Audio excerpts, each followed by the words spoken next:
Episode number 5 की starting होती है और एक लड़की शीशिया से कह रही होती है, मिस्टर जिंगयान तो तुम्हारा काफी ज्यादा ख्याल रखते हैं, लेकिन वो आज तुम्हारे साथ यहाँ पर क्यों नहीं आए। और आगे एक और लड़की कहती है, शीशिया आज तुम्हारे डैड का बर्थडे है और जिंगयान का यहाँ पर नहीं आना ये बात बिल्कुल भी ठीक नहीं है। और पहली लड़की कहती है, प्रेसिडेंट जिंगयान काफी ज्यादा बिजी व्यक्ति है और तुम लोग शीशिया पर इतना ज्यादा दबाव मत डालो, वैसे भी इतने बड़े परिवार में शादी करना बिल्कुल भी आम बात नहीं है। और आगे शीशिया इसका हाथ हटाती हुई कहती है, आज वो नहीं आएगा और मेरे डैड के जन्मदिन पर मेरा बधाई देना उनके लिए काफी है। और वो लड़की आगे कहती है, शीशिया कल मैंने जिंगयान को एक बार में देखा था और क्या यही कारण है कि वो आज यहाँ पर नहीं आया। तब इस पर शीशिया कहती है, तुम मेरे से ज्यादा जिंगयान के ठिकानों के बारे में जानती हो, जैसे कि तुम ही जिंगयान की वाइफ हो। और तभी वहाँ पर जिंगयान आते हुए कहते हैं, मेरी प्यारी पत्नी से ज्यादा बेहतर मुझे कौन जान सकता है। और वहीं शीशिया उसे आता देख मन में कहती है, जिंगयान इस समय आया है, उसके मन में चल क्या रहा है। और जिंगयान शीशिया के क्लोज आकर उससे कहता है, तुमने मेरा इंतजार क्यों नहीं किया और अकेले ही यहाँ पर चली आई। और आगे उसकी ड्रेस देख मन में कहता है, शीशिया तुमने इस तरह की ड्रेस यहाँ पर पहनी है, क्या तुम भूल चुकी हो कि तुम शादीशुदा हो। और आगे से कहता है, शीशिया क्या तुम्हें ठंड लग रही है, यहाँ पर एयर कंडीशन काफी ज्यादा तेज है और इससे तुम्हें सर्दी लग सकती है, ये लो तुम मेरा जैकेट ओढ़ लो। और वहीं ये सब देख सभी लड़कियां काफी ज्यादा ब्लश करने लगती है और उनमें से एक लड़की कहती है, शीशिया क्या तुमने ऐसा नहीं कहा था कि सीईओ आज नहीं आने वाले। अब इस पर जिंगयान आगे से कहता है, मैंने कल रात गलती से अपनी वाइफ को नाराज कर दिया था और इसीलिए उसने मुझे छोड़ दिया और अकेले ही इस पार्टी में आ गई। और मैं ये बात अच्छी तरह से जानता हूँ कि उस वक्त मेरी ही गलती थी, क्या तुम मुझे माफ कर सकती हो। और वहीं उसकी ये सब बातें सुन शीशिया मन में कहने लगती है, वाकई में जिंगयान एक्टिंग करने में काफी ज्यादा बढ़िया है, कोई भी लड़की उसके प्यार में गिर सकती है। तभी वहाँ शीशिया के मॉम और डैड आते हैं और डैड कहते, जिंगयान तुम यहाँ पर हो। और जिंगयान कहता है, मुझे माफ करना, ट्रैफिक की वजह से मुझे आने में थोड़ी देरी हो गई, happy birthday father in law. शीशिया की मॉम कहती है, हम पहले ही एक परिवार है और तुम्हें इतना ज्यादा विनम्र होने की जरूरत नहीं है जिंगयान, तुम्हें और शीशिया को दोनों को यहाँ पर घर पर आते रहना चाहिए, क्योंकि हम दोनों तुम लोगों को काफी ज्यादा मिस करते हैं। ये सुन शीशिया मन में कहती है, वो एक नंबर की दोगली है और कुछ नहीं। जिंगयान कहता है, जब जब शीशिया का मन होगा घर पर आने का, मैं निश्चित रूप से उसे यहाँ पर लेकर आऊंगा। शीशिया मुझे तुम्हें कुछ बताना है, मेरे साथ आओ। और फिर वो दोनों एक तरफ जाते हैं और शीशिया हैरानी से कहती है, मुझे एक तरफ क्यों लाया गया है, क्या बात है, और तुमको एक्टिंग करने की बिल्कुल भी जरूरत नहीं है। तभी उसकी मॉम उसे एक एनवेलप देती है और वो हैरानी से कहती है, इसमें क्या है। मॉम कहती है, तुम खुद ही इसे क्यों नहीं देख लेती। तब फिर शीशिया इस पर कहती है, कहीं आपको जिंगयान की मदद तो नहीं चाहिए ना। और आगे उसकी मॉम कहती है, जिंगयान हमारे परिवार का एक हिस्सा है और ये देखते हुए कि वो तुम्हें कितना ज्यादा पसंद करता है, तो वो इस छोटे से मामले में तो हमारी मदद कर ही सकता है। आगे शीशिया कहती है, नहीं तुम गलत हो, जिंगयान मुझे बिल्कुल भी पसंद नहीं करता और इसके अलावा मेरे पास भी नहीं है कि मैं तुम्हारी मदद कर पाऊँ। आगे मॉम कहती है, हाँ मैं ये तो अच्छी तरह से जानती हूँ कि तुम्हारे पास बिल्कुल भी एबिलिटी नहीं है कि तुम मेरी मदद कर पाओ, लेकिन क्या इसके लिए तुम थोड़ा सा अपना मुंह नहीं खोल सकती। और तुम क्या सोचती हो कि हमने तुम्हें उस छोटे से गांव से इसलिए उठाया ताकि तुम अच्छी लाइफस्टाइल जी सको। आगे शीशिया कहती है, हाँ तुमने सही कहा, तुम लोगों ने मुझे उस विलेज से उठाया और यहाँ पर ले आया और जिंगयान के करीब पहुँचने के लिए मुझे एक वेपन की तरह तुम लोगों ने इस्तेमाल किया।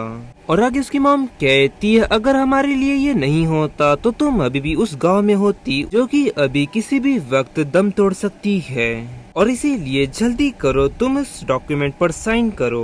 तभी वो चिल्लाती हुई कहती है, चुप करो, तुम्हें मेरी ग्रैंडमा के बारे में एक भी शब्द अगर बुरा कहा तो देख लेना। और उसे चिल्लाता देख वो डर जाती है और आगे उसे कहती है, तो क्या मैंने कुछ गलत किया है। और वही है वो जिसने तुम्हारी मॉम को बर्थ दिया था, जो कि दूसरे के परिवार को नष्ट कर रही है। फिर शीशिया आगे चिल्लाती हुई कहती है, बाइशू तुम्हें लोगों को धक्का देना बंद कर देना चाहिए, इसके अलावा मैं इस डॉक्यूमेंट पे बिल्कुल भी साइन नहीं करने वाली और यहाँ तक कि जिंगयान भी तुम्हारी मदद नहीं करेगा। इसके अलावा जिंगयान तुम्हारा कोई कर्जदार नहीं है और यहाँ तक कि मैं भी तुम्हारी कोई मोहरा नहीं बनना चाहती। और ये कहकर वो उस एनवेलप को फाड़ देती है और मन में कहने लगती है, और मैं ऐसा बिल्कुल भी नहीं चाहती कि जिंगयान और मेरे बीच का रिश्ता लेन देन का रिश्ता बन जाए। और उसे ये सब करता देख उसकी मॉम उस पर हाथ उठाती हुई कहती है तुम, और तभी वहाँ पर जिंगयान आकर उसको हाथ पकड़ती हुई कहता है तुम शिष्या के साथ क्या करने जा रही थी। और जिंगयान को वहाँ पर देख वो शिष्या वहाँ से निकल जाती है।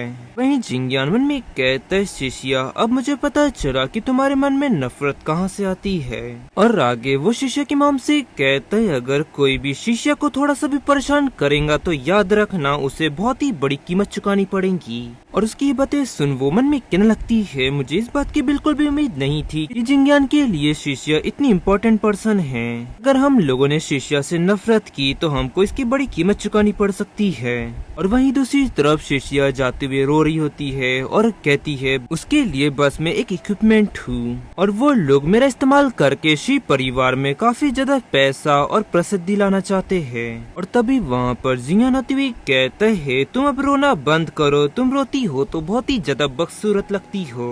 उसकी बात सुन वो पीछे घूमती हुई कहती है जिंगयान क्या तुम थोड़ी देर चुप रह सकते हो। जिंगयान उसके क्लोज जाकर उसके आंसू पोंछती हुई कहते हाँ मैं चुप तो रह सकता हूँ लेकिन इसके बदले तुम्हें रोना बंद करना होगा। और फिर वो मुंह फेर अपने आंसू पोंछती हुई कहती है मैं खुद ये कर सकती हूँ। और आगे जिंगयान कहता है वैसे अभी थोड़ी देर पहले तुम दोनों किस बात पर बहस कर रहे थे।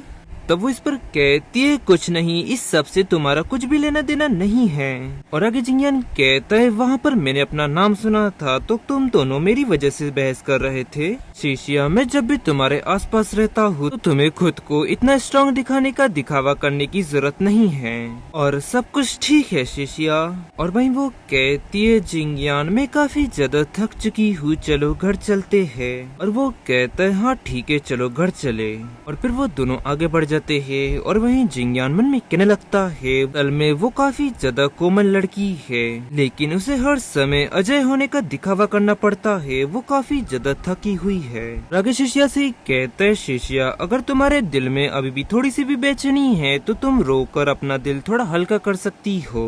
तो ये सुन वो उससे कहती है जिंगयान एक तरफ तो तुम कहते हो कि जब मैं रोती हूँ तो काफी ज्यादा बदसूरत लगती हूँ और दूसरी तरफ तुम कह रहे हो कि मैं रोकर थोड़ा अपना दिल हल्का कर सकती हूँ। इससे पता चलता है कि तुम खुद ही अपनी बातों पर खरा नहीं उतरते हो। और फिर जिंगयान थोड़ा हिचकिचाती हुई कहता है तुम्हें रोना है या फिर नहीं रोना ये तुम पर निर्भर करता है और वैसे भी तुम बिल्कुल भी प्यारी नहीं हो तो अब मुझे तुम्हारी परवाह करने की कोई भी जरूरत नहीं है। और फिर शिष्या आगे बढ़ ब्लश करती हुई कहती है जिंगयान अब तुम मेरे बारे में बातें करना बंद करो और वैसे तुम्हारा ये एक्टिंग काफी ज्यादा क्यूट है।